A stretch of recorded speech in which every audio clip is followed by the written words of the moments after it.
Lycra, velours, tulle et soie précieuse se côtoient sur les étagères. Les mannequins sont prêts à être habillés. Sur les portants, des vestiges d'anciennes créations attendent leur retour dans les réserves.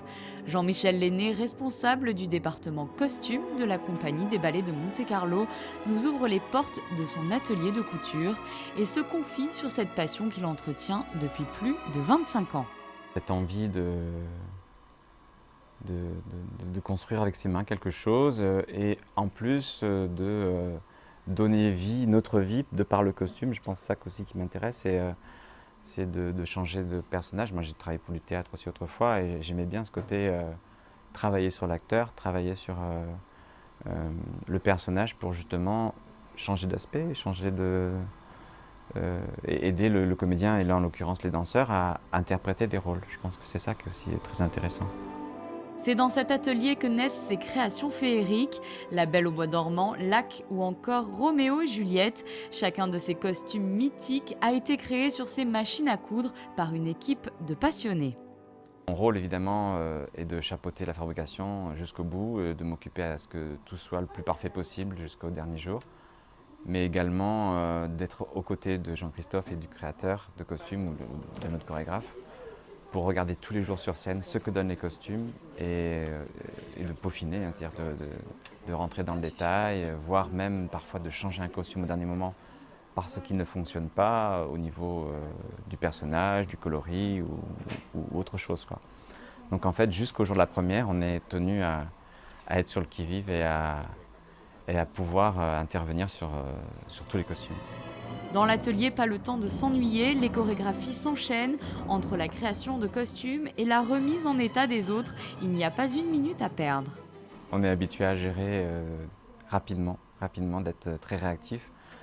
C'est vrai que des fois sur des grosses créations, on peut avoir 1 mois, 2 mois, mais rarement 3 mois. Donc là dernièrement, je vous ai parlé d'une création qu'on a faite en 3 semaines, 4 semaines, c'est des fois très rapide. Des costumes qui doivent répondre à de nombreuses contraintes techniques. Le choix des matériaux est primordial. Du stretch du tissu à la forme finale, chaque détail est analysé en collaboration avec le chorégraphe et le costumier.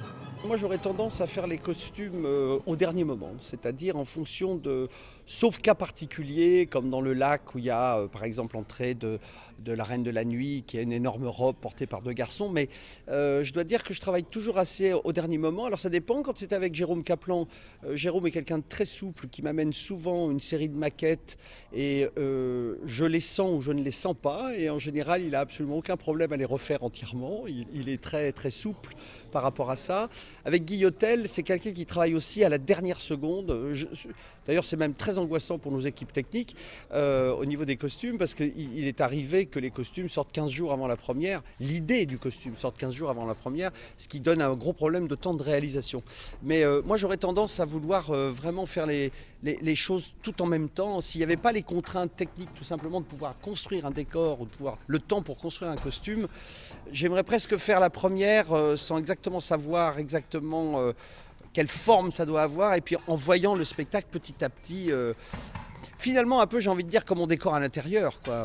On a des murs blancs et puis petit à petit on décide d'une teinte, on se dit tiens, avec cette teinte finalement peut-être que je devrais mettre cette moquette, avec cette moquette cet objet irait bien, et c'est un espèce d'alchimie comme ça un peu étrange qui se construit au fur et à mesure. Mais j'aime pas trop penser les choses de manière structurée, préméditée, même la chorégraphie, même la dramaturgie, c'est quelque chose qui pour moi doit rester propre à l'instant où on le fait. C'est la force de la chorégraphie, c'est d'être dans les studios au moment où les choses se passent, et les costumes sont dans la même dynamique. Dernière retouche avant le grand soir pour que la magie opère. Lorsque le rideau se lève, les costumes ne font plus qu'un avec les danseurs. Il est temps pour le public de se laisser enchanter.